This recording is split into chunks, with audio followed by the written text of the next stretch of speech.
Hello everyone, আসসালামু আলাইকুম। কেমন আছেন সবাই? আশা করি অনেক ভালো আছেন। আলহামদুলিল্লাহ আমরা ভালো আছি। অনেক দিন পরে ব্লগ ভিডিও শেয়ার করলাম। তো আজকে রান্না করব হচ্ছে হাঁসের মাংস। তো আমি ফ্রিজ থেকে হাঁসটা ভরে নিলাম, হলে এখন ভিজিয়ে দেব। আমি আস্তা হাঁসটাই ফ্রিজে রেখে দিয়েছিলাম, তো এখন বের করে নিয়েছি পানি দিয়ে ভিজিয়ে কতক্ষণ বরফটা ছাড়লে। এই যে এখন দেখেন আমার হেল্পিং হ্যান্ড আমার হাঁসটা।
এখন আমি ভালো করে ধুয়ে নেব। আমি পুরোটা হাঁসই রান্না করবো, তো এখন ভালো করে হাঁসটা আমি সুন্দর করে ধুয়ে নিচ্ছি।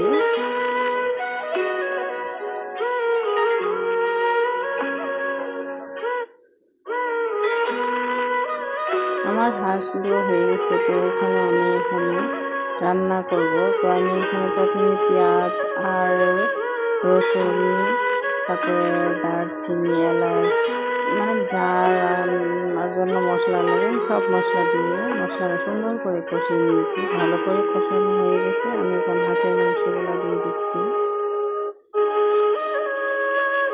যে সুন্দরভাবে মশলার সাথে মিশিয়ে নিয়েছি। তো এখন এই যে দেখুন মাংসটা কষিয়ে আসছে, তো আমি একটু টেস্ট করে নিলাম। তারপর আমি এখানে গরম পানি দিয়ে দিলাম।